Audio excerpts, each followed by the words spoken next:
louvor, irmãos. Amém. Uma vez, o coro estava cantando esse louvor. E tinha uma pessoa que estava ali, aquele culto.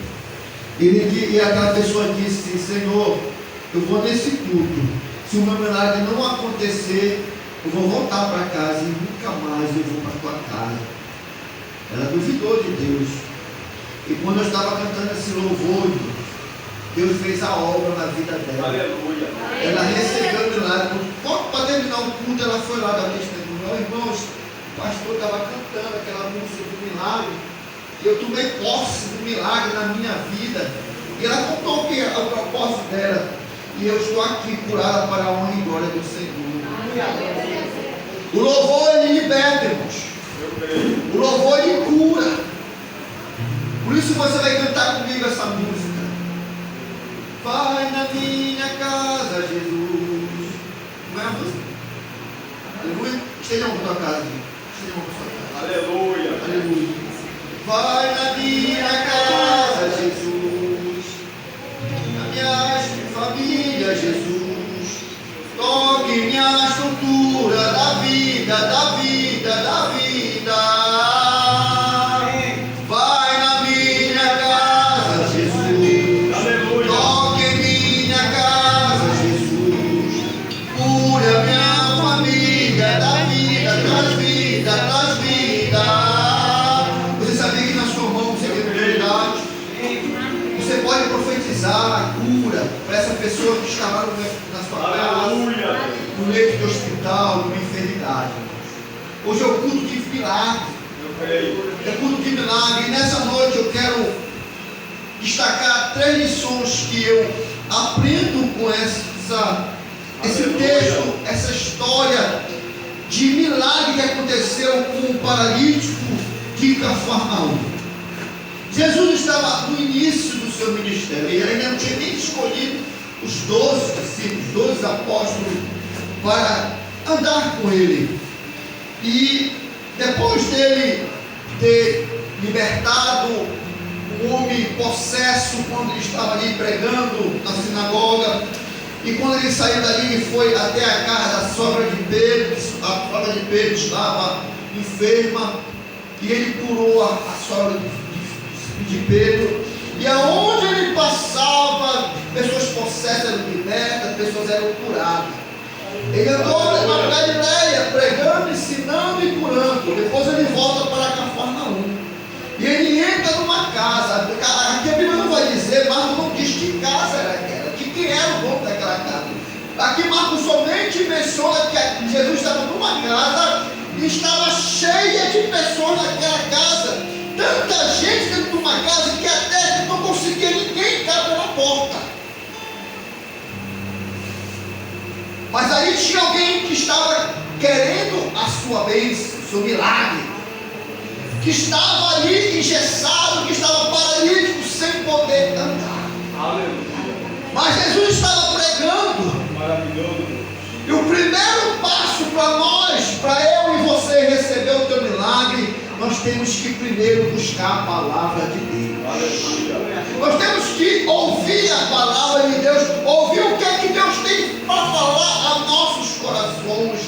Aquele homem, ele sabia que Jesus estava naquela casa pregando a palavra de Deus. Não existe milagre sem a palavra de Deus, porque o que gera vida, o que gera milagre é a palavra de Deus. Aleluia. Por intermédio da tua fé. Pois a palavra de Deus diz que sem fé é impossível agradar a Deus. Aleluia. E a fé vem pelo ouvir e ouvir a palavra de Deus. Quando você está aqui sentado ouvindo esta pregação, ouvindo esta palavra, Deus já está provocando milagre na tua vida. Quando você está ouvindo essa palavra atentamente, Deus já está provocando milagre lá no teu parente, no teu filho, na tua filha, no teu esposo, no teu marido, no teu vizinho, na tua visita, no teu amigo. Deus já está operando através da tua fé aqui nessa noite. Eu creio, Senhor. É a palavra, Aleluia. irmãos. Não é o pastor, não é o homem que provoca milagre, que gera milagre. O que gera milagre é a palavra. É porque a palavra é liberta.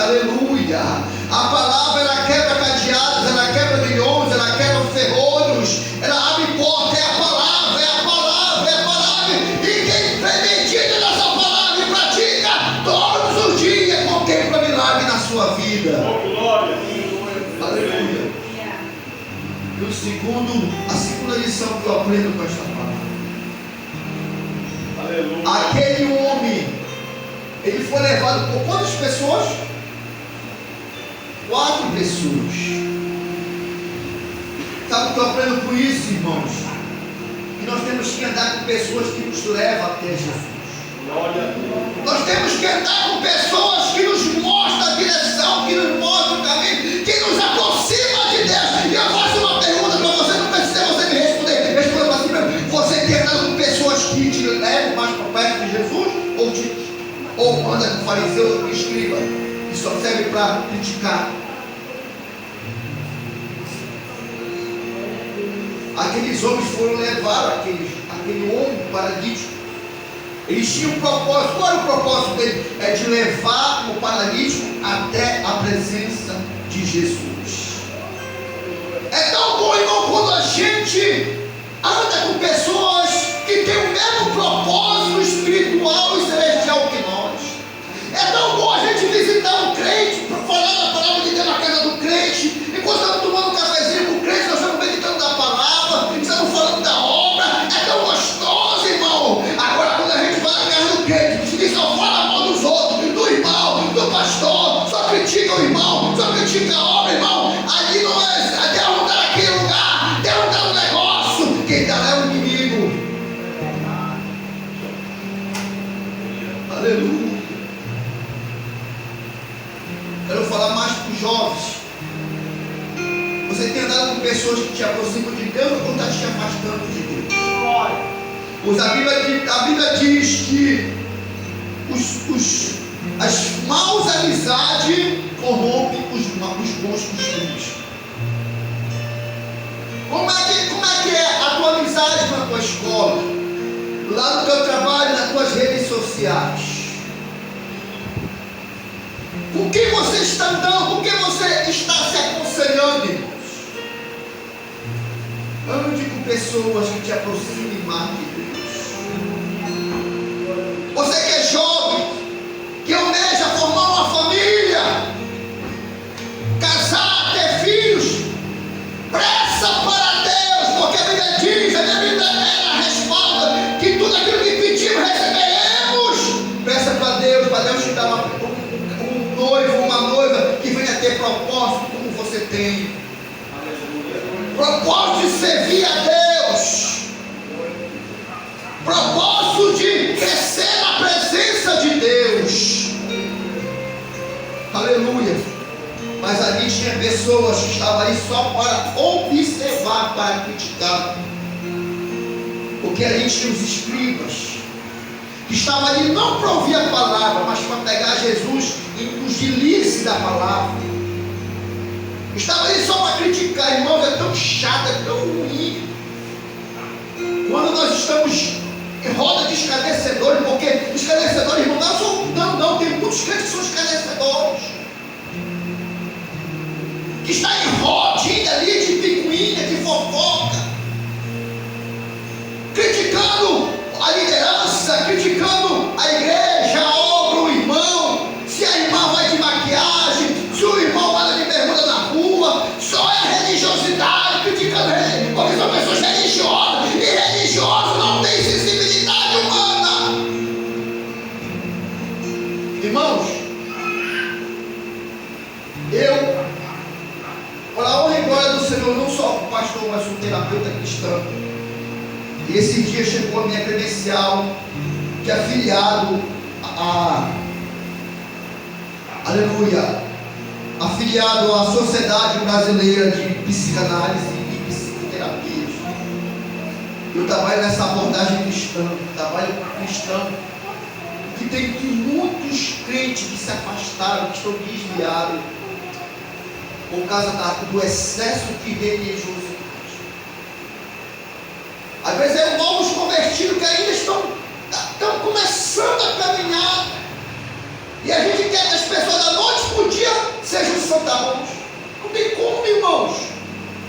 Tem que ter um processo. Por isso que existe o discipulado, que é para discipular, para ensinar o novo convertido como ele tem que dar os primeiros passos. Não do Evangelho.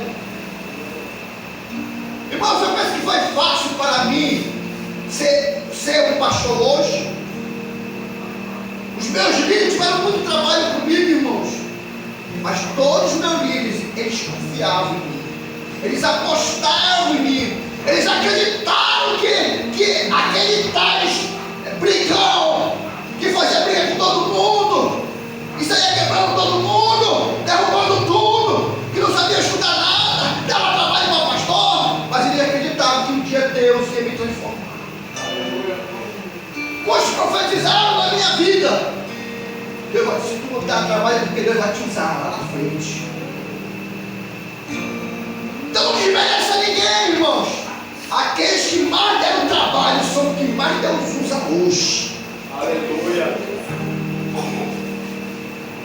Aleluia. Aqueles fariseus que estavam ali, aqueles escribas estavam somente para criticar. Se você andar com pessoas críticas, você também vai se tornar uma pessoa crítica.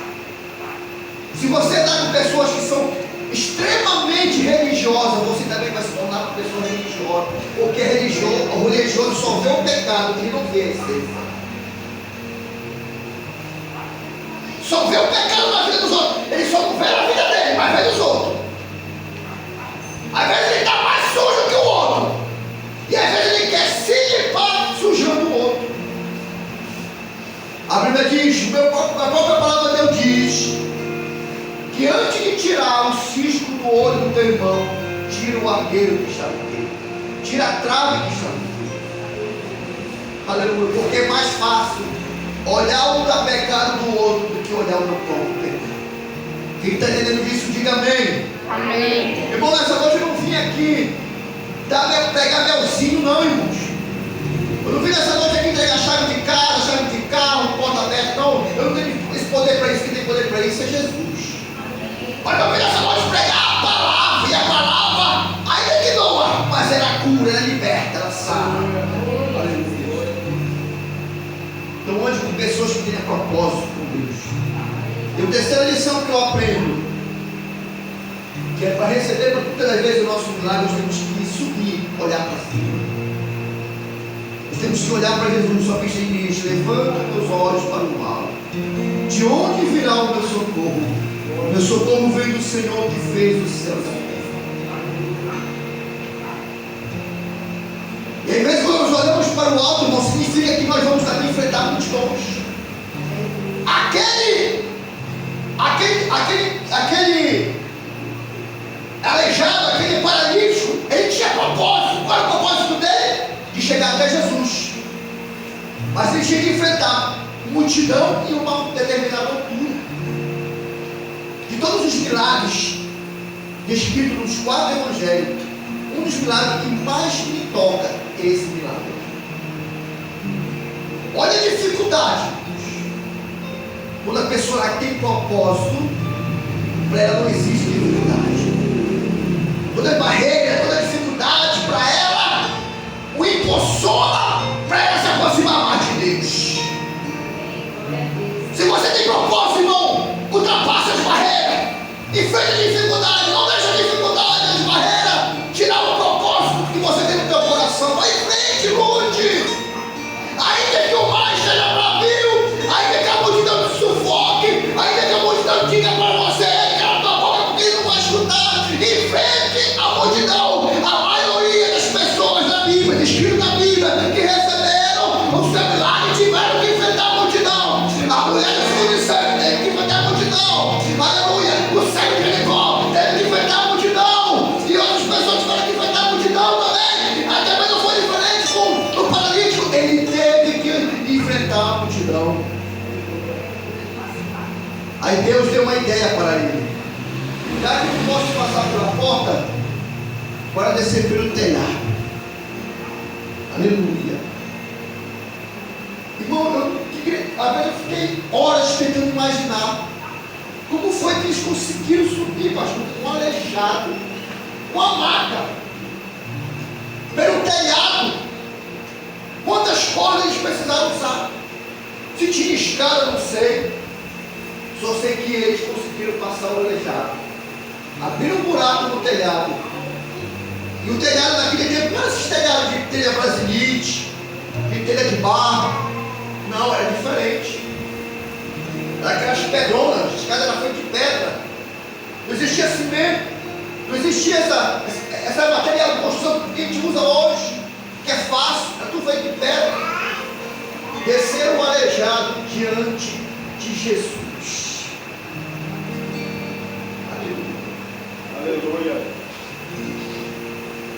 Interessante que Jesus pergunta para ele o que ele quer. Que ele queria ser curado. E a quarta lição que eu aprendo, que para nós receber nosso milagre nós temos que ter fé. Jesus ficou tão maravilhado com a fé, com a atitude, com a decisão, com a determinação daquele aleijado. Ele chegou com aquele aleijado e disse: teus pecados estão perdoados. E essa palavra me chamou a atenção. Os teus pecados estão perdoados. Sabe o que eu entendi, irmãos? Aquele homem estava naquela situação, eu imagino que devido a algum pecado que ele cometeu, vida preguiça, vida de pecado. E ele estava naquela situação porque teve uma vida de pecado. Ainda não tinha confessado o seu pecado, pois a palavra de Deus diz que aquele que confessa e deixa, abandona, alcançará misericórdia. Tem muitos crentes hoje que estão sofrendo porque tem pecado oculto, ainda não confessaram o seu pecado. Mas pastor, hoje eu sou crente, salvo Jesus Cristo, já me batizei, mas ainda sofro, irmãos. Jesus ele perdoa qualquer pecado. Ele pega o nosso pecado e joga no mar do esquecimento. Mas as consequências a gente não tem que suportar. As consequências elas virão, irmãos. Pois a lei da semeadura ela é real. Pois tudo que nós plantarmos nós iremos colher. Aleluia. Irmão, eu tenho 3 tatuagens no corpo. Eu fiz lá atrás, na vida de pecado. Hoje eu olho para o meu corpo e tenho vergonha, pastor. Eu me sinto envergonhado, eu me sinto sujo. Porque eu não quero subir para agora com essas manchas no meu corpo. Mas por que eu estou com ela? Porque eu fui lá atrás no passado. E para hoje eu remover isso, eu vou ter que gastar um bom dinheiro. Para ir com um especialista, para ele tirar a laser ou usar outro tipo de mecanismo que possa tirar. Pecados não confessados, irmão, gera doenças, gera enfermidades, gera tribulação. Eu trabalho numa área, irmãos, que é chamada psicanálise. A psicanálise, o próprio psicanalista é o profissional que vai lá na raiz, lá na profundidade. E foi uma ciência que foi fundada por Freud, Dr. Freud. O psicólogo, ele trata a parte das árvores. Imagina uma árvore. O psicólogo, ele trabalha a parte dos galhos. O psicanalista trabalha a parte da raiz, lá na profundidade. Ele vai tentar extrair do paciente o máximo de informação do inconsciente dele para tentar descobrir a raiz daquele trauma. Porque aquela pessoa ela é ansiosa demais, porque aquela pessoa vive numa depressão, não consegue ser feliz num relacionamento, ou tem dependência emocional, está sofrendo, está apanhando, mas não larga o marido. Não larga a pessoa que está batendo, apanhando, espancando. Isso é dependência emocional. E aí o psicanalista é aquele profissional que vai lá na profundeza, vai escavar, vai desenterrar aquilo, a origem.